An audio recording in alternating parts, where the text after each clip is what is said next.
Hello everybody, welcome to another dramatic reading.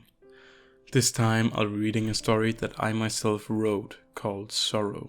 It's a very short story that I wrote while I was feeling kind of depressed, and it is based off a person I know, so take that with a grain of salt before you listen to the story, because you may think something is wrong with me, but personally there's nothing wrong.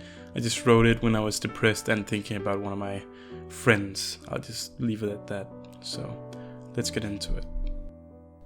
His hand shaking, he lifts the glass up to the tip of his lips, tasting the sour and bitter taste stabbing against his tongue and soaring down his throat as he swallows it.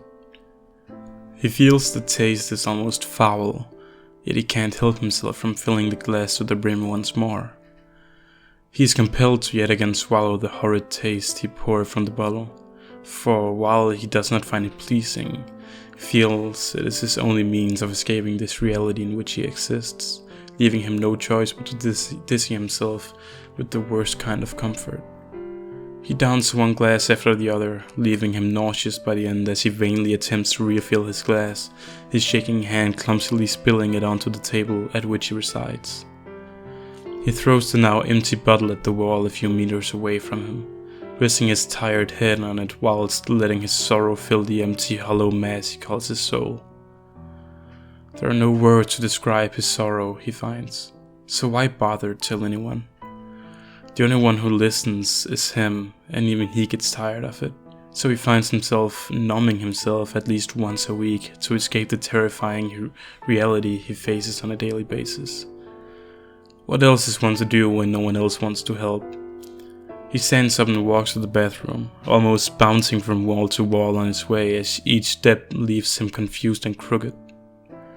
Reaching the door, he opens it and leaps into the cold white room. Before realizing he forgot to turn on the lights from the outside switch, he closes the door, leaving the entire room dark, not a single light to be seen. He sits down on the floor and feels its cold embrace wrap around his hand as he rests upon it. The only other things he can feel being his rapid pounding heart and the cold breeze coming from the open window at the other end of the room. Onto his back he falls, his breath hurting more and more every second, each breath becoming more of a heaving sigh, painfully emptying his lungs before refilling them like he did his glass, with stinging, colorful fluids. He rests his head on the chilling floor, leaving him too weak to keep his eyes open as he slowly dozes off. After a minute, his breath starts coming down as it becomes more of a snooze than a breath. Only now does he feel true relief, his mind traveling to the most beautiful places he's ever seen. A beautiful long beach full of palm trees and coconuts, beautiful women he never thought he would get to hold. He leaps into the sparkling blue water, feeling his entire body getting wet as it envelops him, the chill of the embrace weakening his bones, his body feeling more like a block of ice as he slowly descends into the abyss. He tries to breathe but fails pathetically, his body squirming around as he tries to swim upwards to the top of the ocean, but gets nowhere. Every second he gets weaker, the darkness swallowing him whole. He draws his last breath before giving up on trying, accepting his slow, painful demise.